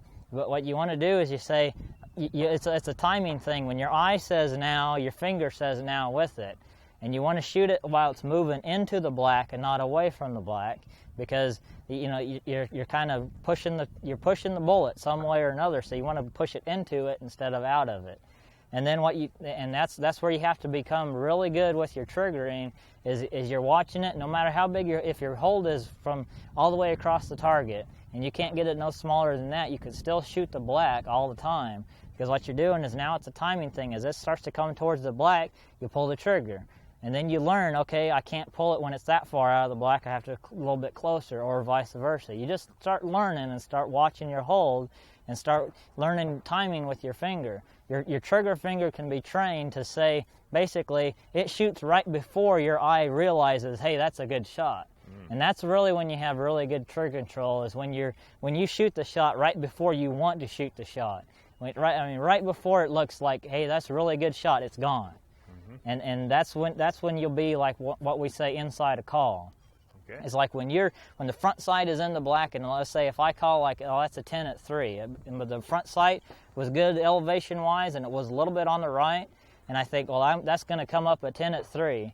And if I'm inside a call, it comes up like an X at 3, and I'll say, okay, well, that's fine, that's really good. Sometimes I'll be outside a call, say, that's a 10 at 3, and it comes up a 9 at 3, and I say, okay, well, I'm outside a call. So that means my trigger finger isn't on time with the rest of everything that's going on here. Your brain, yeah. Right, with my brain. So your trigger finger can be your worst enemy or your best friend right there. So trigger control is just super important right here, and you have to train it to do what you want it to. And you have to, at first when you're training it, just like with anything else, you have to tell it what to do. If you have to do while you're out there training and for a match, if you have to tell it now, then that's what you have to do. Go ahead and tell it now, tell it now, tell it now. A couple hundred times later, the trigger finger does learn, and it'll say, okay, now I know what you want me to do. It'll get in time with everything.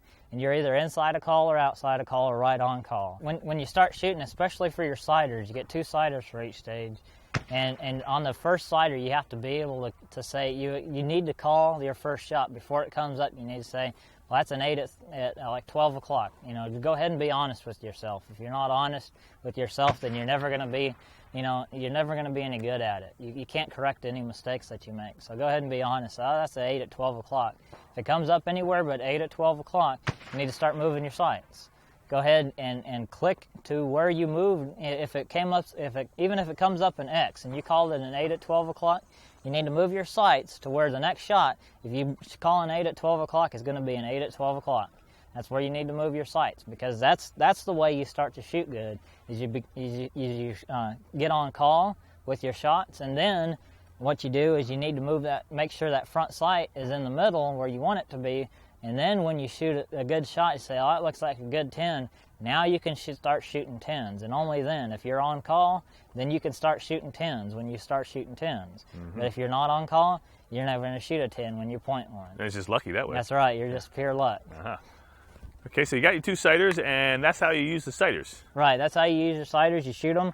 You get on call. You say, okay, well, that one wasn't where I thought it would be. Go ahead and move your sights. And you shoot the next one. You say, okay, that one's right on call. And you start shooting. You start shooting for record right then. So and even if you're into record shots and you start building on one area of the target and you're not really calling them there, then you need to move it towards the center. You just keep on, refining your sights. Be aware of where you're at. Be on call, and then you need to just be totally honest with yourself. If one shot comes up, if it was moving out and it comes up like an 8 or a 7, well, hey, you shot it on the way out, and you need to really tell yourself that. Be honest with yourself. It's not going to kill you. And that's the only way you're really going to be better, is be honest with yourself and tell yourself, hey, this is what we're doing here. We all make mistakes, and that's how you learn. I hope you can see the importance of being honest with yourself. You need to develop the skill to see where your sights were at the time of ignition, and that's when the primer is exploding, and to be able to take a mental picture of that image so that you can call your shot. You're looking at the sights as the bullet is exiting the barrel. You need to be able to see exactly where that sight was in relation to the target, take a picture, and then be able to translate that picture and make a call as to where the shot's going to end up on the target. And we're going to talk a lot more about calling your shots in Volume 3. But for now, let's move on with Sergeant Hatcher. In the normal course of fire, you shoot an 80-shot match, and you get 20 shots for record. You get 2 sighters, and you get 22 minutes to shoot 22 shots. Your first 2 shots being sliders. So you're gonna go through your preparation period. As soon as that ends, they're gonna take the targets down. Then the center of the line is gonna tell you need to load, and your 22 minutes begins when the targets appear. The targets will come back up. Your 22 minutes start then, and it's pull and mark for every shot, and you have 22 minutes to finish all 22 shots for record, or 20 shots for record plus 2 sliders. You can take the whole 22 minutes, or you can finish whenever you do. It's just shot by shot, and it doesn't matter if you're the first person done or whatever. Well, it seems like a lot of time. Is it? It is a lot of time. If you take all 22 minutes, you're working harder than you really need to. Because if you've dry fired enough, depending on conditions, if it's really super windy, then you're going to take a lot of breaks, waiting on some breaks in the wind, and then so you're going to use up some time. But if it's not windy at all, or if it's just a little bit breezy like it is today, then what you're going to do is you're just going to shoot straight on, and you're going to build up a cadence. And a cadence is really important for everything, especially offhand. Oh, I would think it would be, because it's not a timed fire. It isn't, but the cadence builds a group, as with everything else. With a rapid fire, your cadence basically determines how big or small your group is. It has a lot to do with it, and so does it in standing also. Is you start shooting a cadence, and then pretty soon you get into a flow of things. And then pretty soon you start, okay, wow, things are really flowing in. The front sight is breaking in the same place all the time, and my trigger finger is knowing when it wants to break. Everything starts flowing smooth. If you would stop that, if you stop that cadence and you take a break, then you have to get back into it, and you have to force yourself back into it. And since it's slow fire, but your brain is your worst enemy, because slow fire is the worst. Because like rapid fire, for instance, you're down there and you're shooting. You know you have to shoot these shots fairly quickly. So you don't have time to think about refining everything and making everything perfect, and you know that you have to shoot the next shot because you have 10 other shots behind it. Well, slow fire is kind of a worst enemy, because you only have to shoot this one round. And then you're going to have a break, and you know you have a lot of time. So if you don't shoot it, you go, oh, that's not perfect, take it down. Oh, that's not perfect, you take it down. Well, pretty soon you've eaten up a whole lot of time, and then pretty soon you have to shoot them because you have to get them down range. So your brain, you start thinking, well, make it perfect. Now, like I said before, your arc of movement, your natural sway, or whatever you might want to call it, is your front sight's going to be moving, and you have to break the shot no matter what. So that's where in your training, you have to train your trigger finger to break the shot and be smooth on the trigger. And you have to accept 9s at times, or 8s. It depends on how windy, depends on how bad your position is.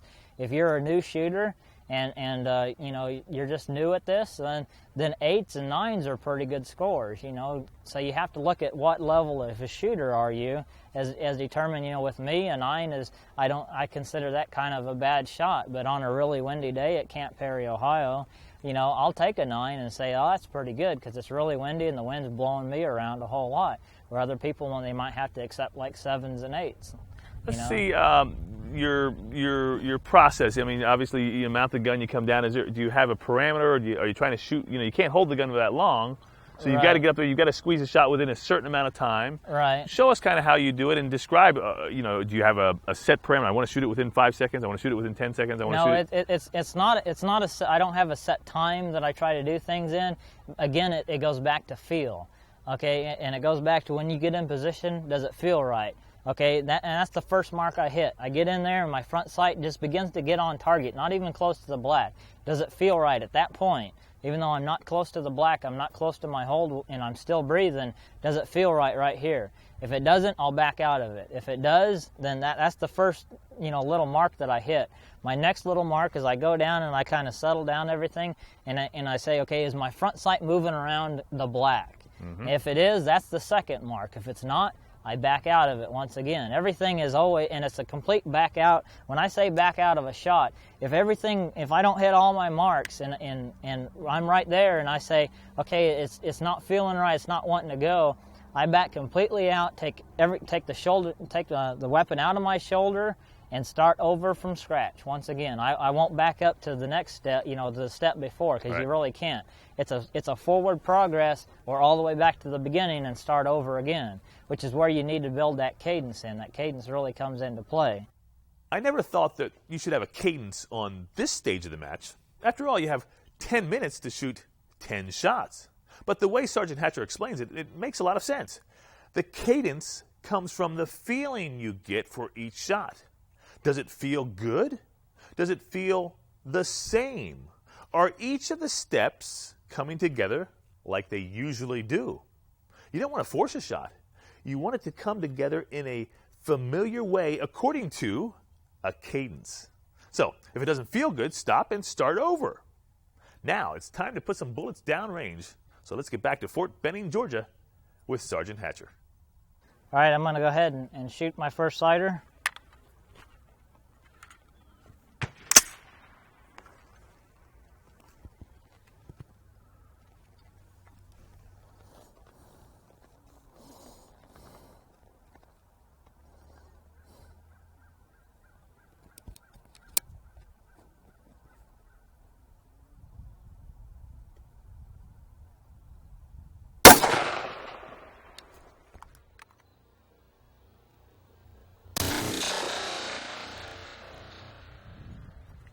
Okay, what I just did was the routine that I have built up through practice and dry firing is I bring the rifle up, I put the round in the chamber, I let the bolt go home, I put my non-firing hand on the weapon, and I get that to where it feels good. Everything with this position, the way I feel about it is, or the way I think about it is just feel. I look for that certain spot that the weapon goes into my shoulder. I grab the pistol grip. I look down range and I just let my non-firearm kind of fall on my side here. Looking through the sights. The first mark that I hit is, does it feel right? It feels right, so I'm going to go on to the next step. The front sight is around the black. I'm breathing. And I'll just get to a place where I want to stop breathing. I'm looking at the front sight. It's reference to the target. It's moving around a little bit. Boom. I shoot the shot. The front sight was in the middle of the black when I broke it. The trigger felt pretty good when I broke it. I was good on. I had good trigger control on that shot. And then I'll call the shot. And I'll say, okay, where was that? And I called a 9 at 3 o'clock. And I'll look down range and I'll see it. Whatever it is, if it's not a 9 at 3 o'clock, I'm adjusting my sights immediately. As soon as the target comes up, I'll say, okay, it's not there, and I'll move my sights. Adjust it to there, and I'll get ready for the next shot. How I approach the target is, when I have my non-firing hand here, and I put the butt of the weapon in my shoulder and grab the pistol grip, I'm just letting everything fall, and the front sight comes straight down on the target. It comes from a 12 o'clock. Some people do it from different angles, from like left to right or right to left. But really what you want to do, and this comes for all positions with prone and for sitting, is you basically want to approach it from a 12 or a 6 o'clock position.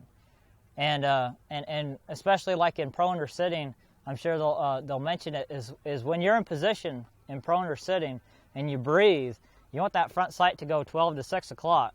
If it moves off at an angle any other way, then your position's not right. It's not really true. And then it's almost that way with standing also, is when you come down, you want it to come straight down like this, because if it's moving kind of from a different direction, past a certain point, it's not really true. So you want to kind of, you bring it down, and if anything, a right-handed shooter should be moving at the target from right to the left, because he's going to be kind of settling down in this twist that you have built in your body. He shouldn't be coming, if you're coming from the left to the right and you're a right-handed shooter, that's not really the way to come. You're fighting your position. Right, yeah, that's exactly right. And when you come in at this angle here from the right to the left or from the top to the bottom, you're settling down into your position right here. And then you just settle down, and that's when you want When everything's right and everything settles down, that's when that front sight stops on the black where you want it to and get ready to break the shot. Now that's worth repeating. The front sight is going to move, and especially in this offhand position. But if your position is strong, stable, and correct, you'll see the front sight move up and down with your breathing, with very minimal movement left and right. If you're a right-handed shooter, you may see a little bit of movement of the sight going off to the right, say at 1 o'clock. If you're a left-handed shooter, you'll see the same movement going off at 11 o'clock. The key here is to minimize the horizontal movement. And speaking of breathing, that's a topic worth discussing. When we teach all of our clinics and stuff, and we teach the fundamentals, we kind of leave breathing out of it, because your body's going to find out when you need to stop breathing. Your body's going to stop breathing to stop it's going to realize that, hey, I need to stop breathing or otherwise the front sight's moving all over the place really bad. So it's going to naturally stop breathing wherever. And it's wherever is comfortable for you. There we go, back to the whatever's comfortable for that in particular shooter right there. If he needs to hold all of his breath in, most people really, most people don't, because then if you hold a full lung of breath, then you're using muscles to hold in that air. If you push it out, then you're holding muscles not to suck air back in. So you just kind of get it where you let some air out and you just stop breathing. It's kind of a natural respiratory pause kind of thing, but we don't teach it because you don't need to be focused on your breathing. That's just where you're going to realize. I brought that up because I'm still, I want people to know that I'm still breathing while I'm looking through the sights right before I get settled down, because I can only stop breathing and handle that for about maybe 5-8 seconds at most. So I don't have a real long period of time, and that's really when I need to shoot my shot. Is if I had to put a time frame on anything, from the time I stop breathing to the time the shot goes down range is probably 5 or 7 seconds, somewhere in there. I have to shoot it before I run out of breath. But that's where all your dry firing comes in handy, because that's another thing. When you're dry firing, you realize, okay, today I'm kind of tired. I can't hold my breath near as long. You don't have as much time to shoot that next shot. Or if you're in really good shape and you're breathing really well, then you say, okay, I can hold it a little bit longer than I could while I was in practice the other day. So you have a little bit more time to play with at that time. But I am still breathing right up till the front sight begins to enter the black and I really get that final hold down. That's when I'll stop breathing. And then that's when things really become intense mentally, because as soon as you stop breathing, you're hitting time hacks, but you can't put a certain time limit on anything, saying, by 2 seconds I'm doing this. What you're doing is sitting there saying to yourself, okay, I stopped breathing, and okay, now things have got to start happening. You got to start thinking, your mental program starts thinking that, okay, that front sight's got to get in the black, and as soon as it settles down, I'm going to break the shot. As soon as it looks good. What I try to do is I don't try to shoot X's. That's too refined for me. Okay, what I try to do is I try to shoot 10s. I try to shoot a good solid 10. When I realize it's a 10, that's when my trigger finger pulls the trigger. It's like now. Okay, as soon as I realize that even if it's a wide 10, I'll shoot it knowing it's a 10, because I'd rather have a 10 on my scorecard than an X and an 8 or a 7 because I shot it at the wrong time. I'd rather have a whole bunch of 10s sitting there. So that's what I'm looking for. But it's a time hack, and you got to hit it because you know you're going to run out of breath before too long. So you've got to make things start happening. And that's when your dry firing really comes in, is because as soon as you stop breathing, you got to kick that mental program into gear and say, okay, right there, pow. Okay, right there, pow. And do that each and every shot. That's when the cadence comes in, because you know once I get in there, as soon as I stop breathing, I only have this much amount of time, and I want things to happen fairly smoothly. It's enough time for things to happen, but it's got to happen. Mm-hmm. Cool. Let's shoot another shot. One more. Right. Take us through it. Okay, just pick up a round, chamber it, let the bolt go home forward. Again, I look for my non-firing hand position. Make sure it's nice and comfortable. Place the butt of weapon in my shoulder. Again, I'm looking for that exact spot in my shoulder. Grab the pistol grip, look at the target, and drop the rifle. Still breathing. Everything feels good. I can continue on. It settles down near the black. I'm going to stop breathing and shoot the shot. Okay. Called that one a wide 10 at about 2 o'clock or so. Now what I'm going to do, since that's my second sighter. Now my little routine for shooting here is I'm going to reach down with my pen and grab my pen. I'm going to mark the first shot, and then I'm going to put my pen back up and grab my next round. I'm going to stand back up. I'm going to look downrange. I'm going to see that I shot another 10 pretty close to where I called it. Now I'm ready to shoot the next shot. Now if you just notice what I said here with my scorebook, is I just shot my second sighter, but in my scorebook I scored my first sighter. Now my second sighter I'm keeping in my head still, and what this is you're plotting what we call one shot behind. And what that does is it keeps you from, okay, waiting on the target comes up, and it's a 10s. Now I got to bend over again, plot in here, and come back up. It keeps you from bending over too many times. For standing, you want to move as little as possible, because the more movement you do, the higher your heart rate goes, and then you just have to breathe more to get the heart rate back down. You want to stay as calm as you possibly can and don't move. And the more you're bending over, the more this jacket is being kind of moved on your body and readjusted, and you have to do some readjusting. More likely things are going to go wrong if you move too much. And if you notice, when I'm doing all this, the only thing I'm doing is moving my right hand down here, looking around. I'm not moving my feet at all. Once I get my feet set in position and I'm dry firing in my prep period, until I shoot that last round for record, I don't move my feet at all. I don't move my hips. I might pull down the jacket a little bit, do something like this, but I'm not going to move my feet. My feet are my platform. I have them set up. If you move them, you've just destroyed your position right there. So you can't do that. Everything's a must in all positions. Once you get everything set, there's certain things that you move during your shooting. The only things that you move is like your hand and marking your scorebook, grab another round, load it, and put back up in your shoulder. The rest of your position stays rock solid. It stays there. You don't move it at all.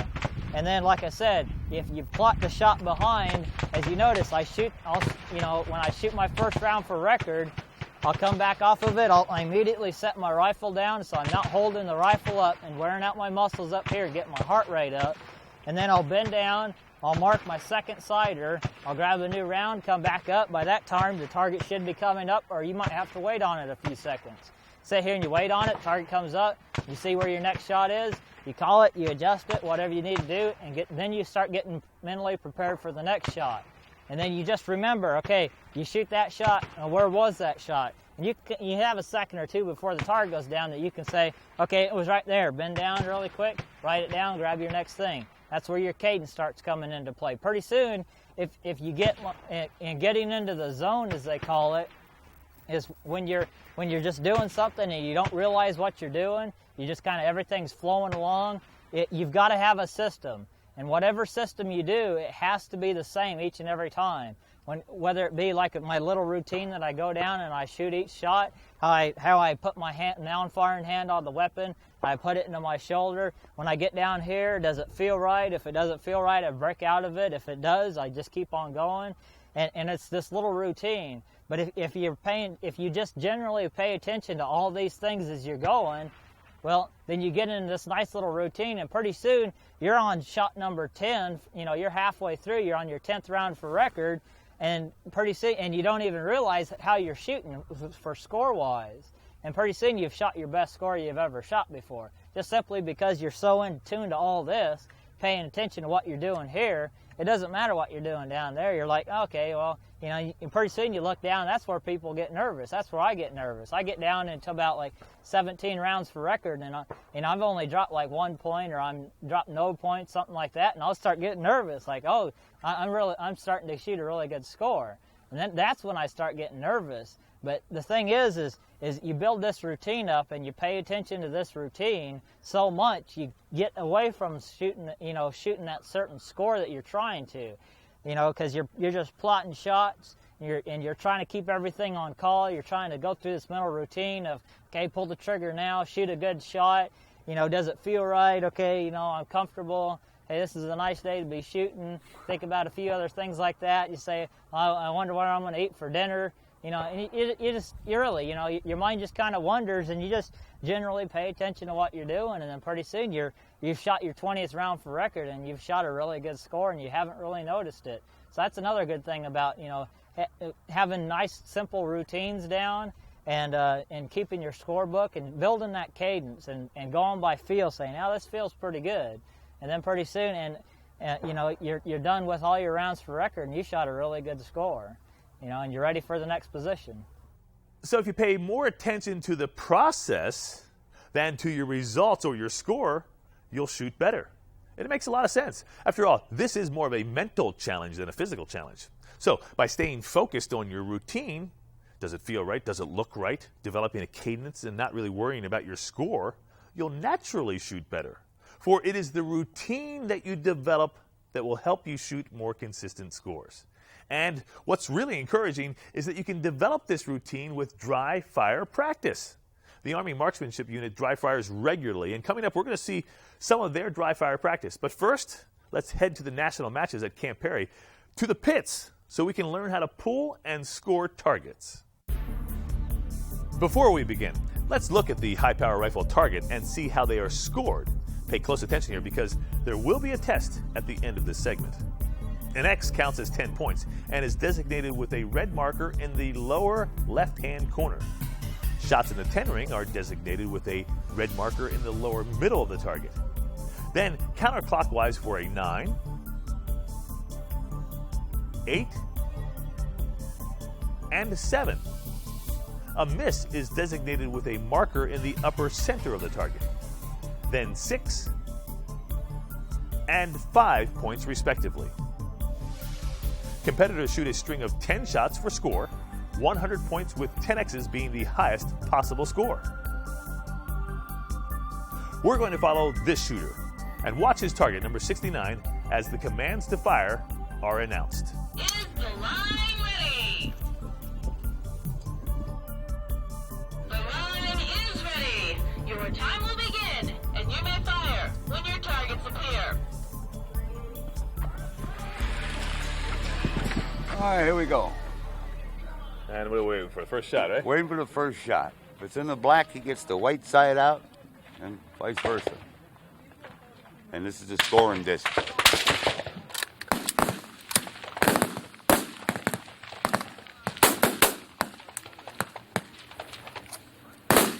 First shot is a 9. Scoring disc in the 9. There you go. We immediately get a black paster ready. I already got it. You got it? I got it. So you're ready for the next shot, right? Ready for the next shot. We're going to paste that hole up, move the shot spotter to the next hole, and re-disc the value of the new shot. Oh, no. I may have missed that one.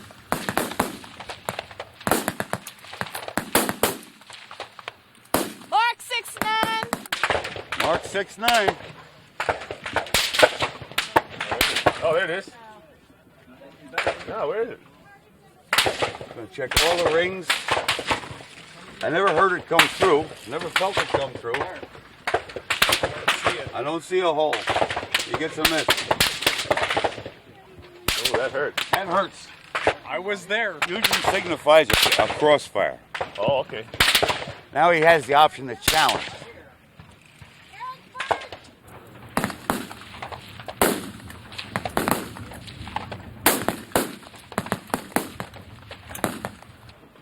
So you mark the 9. Scoring disc. Get it? You know, everyone has a photographic mind. Some people just don't have the film. I'm looking for reach. Play silk.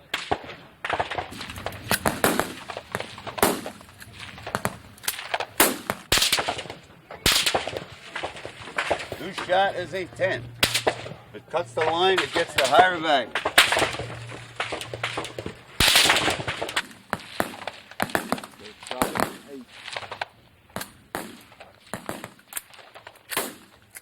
Nice shot. Good shot.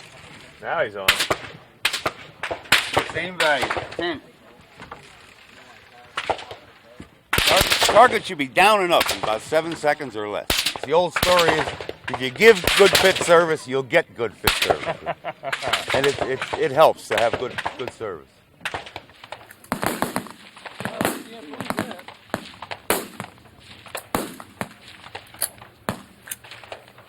We're waiting.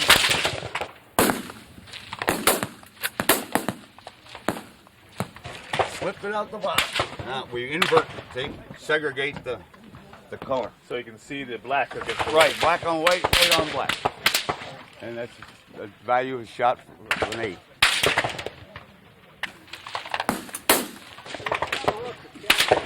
Right alongside.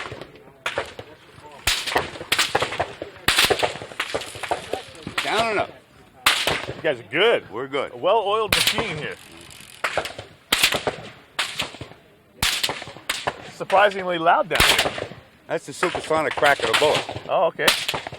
It's not the noise of the bullet going through the paper. It's the fact that it's supersonic. And just if it was between the targets, you'd hear the same noise. Oh, how about that?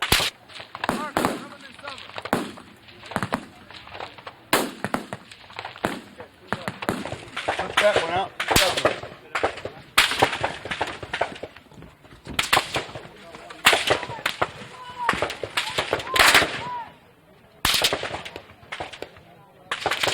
One, two, three, 4, 5, 6, 7, 8, 2 to go.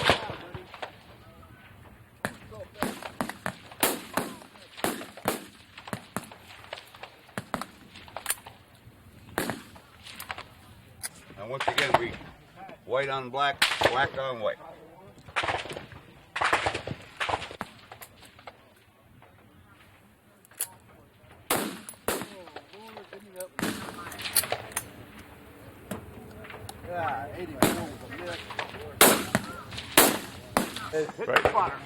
Right to the spotter, huh? Still a 9.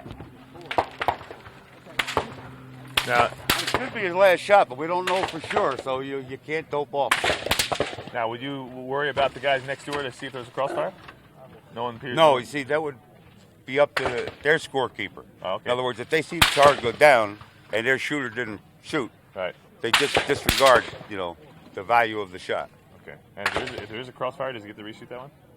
Oh no, that's gone. That's a miss. That's history. Now for that test we spoke about earlier, here are the 10 shots you just saw. Can you score that string based on the position of the red marker?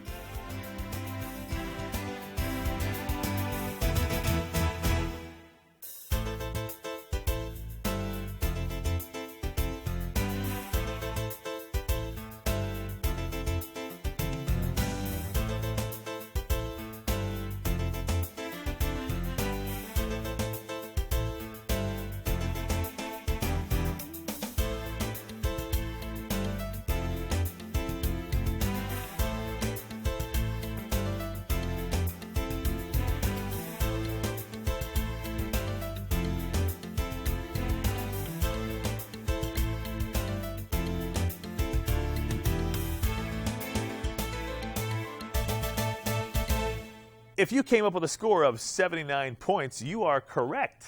Let's move on now with our next segment, dry fire laser practice. Back to Fort Benning, Georgia. Here's Sergeant First Class Rand Benson.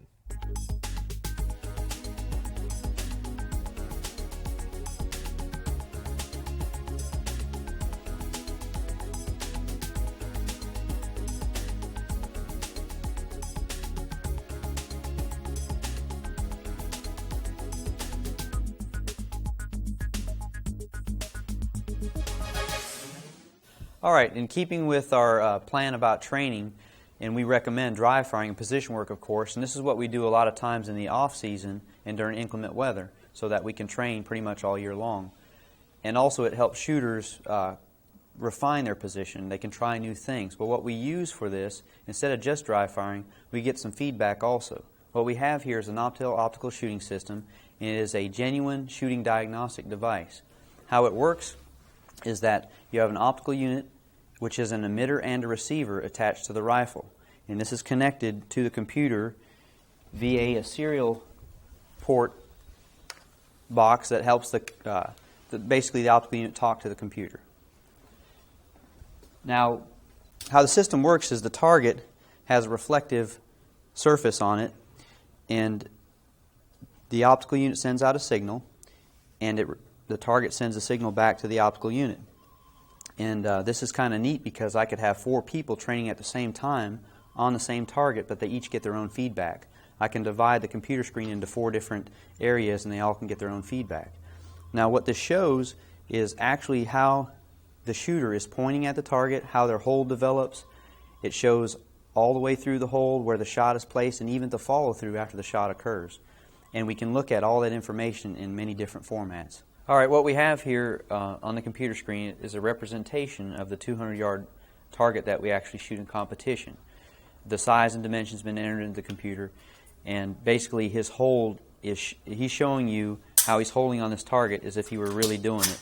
And we can simulate even the same quality training 600 yards in just 10 feet. Actually, 5 meters works best. So if we're about 5 meters away, we can do any kind of shooting that we want. We can do that during inclement weather or indoors. And as you can see on the target's face itself, the little white dot moving around, that's actually where his rifle is pointed right now. And the computer will backtrack for a little over 3 seconds and show you the hold that produced that shot. So you're not just guessing. Normally, if you just see some shots, you just take an educated guess as to why they're there, because all the shooting occurs at the rifle. What the Noptel system allows you to do is see why the shot is there. What kind of hold produced it? Why is the shot there? And what did the follow-through look like even? After you take the shot, the computer will backtrack a little over 3 seconds and display the hold. The white line, as you see coming in, is about 2 seconds of the initial part of the hold. When the line changes to yellow, that's 1 second before the shot occurs. Then the shot will occur, and then the blue line is follow-through. So the system shows you the hold for a little over 3 seconds, and even the follow-through after the shot takes place. And with that information, you can diagnose a lot of problems with the shooting. So when he comes onto the target, it clears the last shot? Yes. It'll reset the system, and it'll clear the last shot, and it's ready to go again. What are we seeing now here? Now you're seeing where he's pointing the rifle right now. He's holding right there. Excellent. Good shot. Give me a call. 10 just off the X, about 10 o'clock. Okay, he called it. It was going toward 10 o'clock. If you notice, the blue line is follow through. It looked like it was going toward 10. So he has excellent trigger control. He's ahead of it. He's ahead of the trigger, and his shot is an X at 10, basically 10 or 11 o'clock. So he's just ahead of his call, which is good. That's called being inside of call. Oh. You can be outside of call or inside of call, and one is better than the other. And that's being inside of call. Very good. Let's see another one and see if and that's a really neat way to see how you call your shots. Sure. And it's a good way to practice calling your shots. What I say about the Noptel is that you're only limited by your imagination as to how you can train shooting with this system. It's actually the preeminent system to use. So there he is on the target again. Excellent. Call. 12 or 1 o'clock, probably 10. He's still in the X ring. He's inside a call, which is good. That's exactly what you want. That's a good hold. Yeah, that was a very good hold. You got to consider that the X ring is only 3 inches across, and his hold wasn't too much bigger than that. And we're talking 200 yards standing, so that's a very good hold. If you notice, his follow-through drifted a little bit out to the right, which may indicate now that he's been shooting a few shots, something's starting to relax or he's starting to stretch out in a certain direction. And what he does as he goes along the string, and most any good shooter will do, is periodically check their natural point of aim, make sure everything's still good, and we're still centered up. But that was a good shot. That's it for Volume 1 of Highpower Rifle Competition, Mind Over Matter. There's plenty of great information coming up in Volumes 2 and 3. For the Civilian Marksmanship Program, I'm Lenny McGill. We want to thank you for watching and remind you that when shooting, safety is our primary objective, and it should be yours too. Be safe.